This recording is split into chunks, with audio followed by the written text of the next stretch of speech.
Selamat sore Bapak, perkenalkan nama lengkap saya Benito Sri Kijano, NIM 2003040016, jurusan Ilmu Politik semester 6. Pada video kali ini saya akan mempresentasikan hasil UTS saya mengenai mata kuliah kekuatan di kawasan Pasifik Selatan. Yang pertama, perkembangan politik di negara kawasan Pasifik Selatan. Kawasan Pasifik Selatan semakin berkembang dalam beberapa tahun belakangan ini sebagai bagian dari dunia internasional yang bergerak sejak lahirnya negara-negara baru di kawasan. Di tahun 1960-an, Pasifik Selatan tampaknya akan selalu menjadi kawasan yang berkembang secara dinamis. Hal ini bukan karena Presiden Reagan mengatakan bahwa abad ke-21 merupakan abad Pasifik. Demikian pula bukan karena beberapa negara atau yang sebelumnya kurang memberikan perhatian terhadap wilayah ini. Seperti Jepang, Uni Soviet, Republik Rakyat Cina, dan Libya mulai ambil bagian dalam kehidupan politik dan ekonomi di negara-negara Pasifik Selatan. Akan tetapi karena dua masalah penting di kawasan tersebut, dekolonisasi di kolonial baru dan denuklearisasi Pasifik Selatan, akan selalu menarik perhatian dunia dalam tahun-tahun mendatang. Lebih penting daripada itu adalah pergolakan politik yang terjadi pada beberapa negara penting di kawasan Pasifik Selatan. Pemberontakan terhadap dua tokoh kanak modern di kolonial baru telah membuktikan bahwa dinamika politik masyarakat Pasifik Selatan telah menuju pada kekerasan fisik.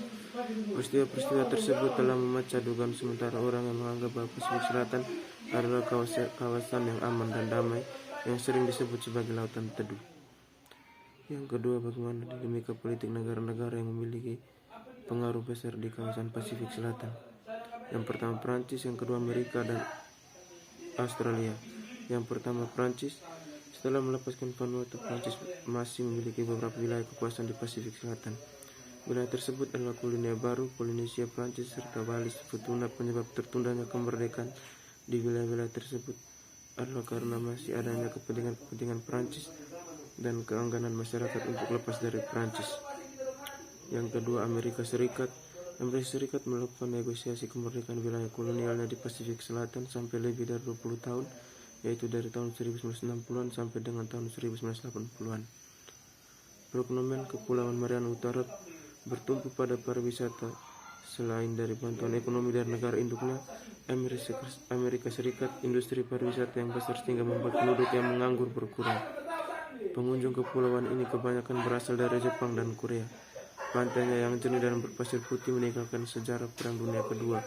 Batu karang, festival budaya lokal, dan hiburan modern seperti pusat belanja hiburan dan outdoor dan lain sebagainya menjadi daya tarik yang tinggi bagi para turis. Yang ketiga Australia. Sekalipun merupakan negara persemakmuran dari Inggris, tetapi Australia mampu membuktikan dengan mengkali beberapa wilayah di Pasifik Barat Daya atau Oceania. Australia tergolong negara makmur. Sebagai negara yang makmur, Australia mampu mengayomi negara-negara satelitnya, salah satunya dengan memberikan bantuan dana sebagai bentuk sokongan atas ekonomi negara-negara kolonialnya. Tidak sampai di situ saja, Kepulauan Cocos dan Nata Island bahkan cenderung tidak menginginkan kemerdekaan karena sebagai kemudahan yang diberikan negara satelit Australia. Sekian pemaparan hasil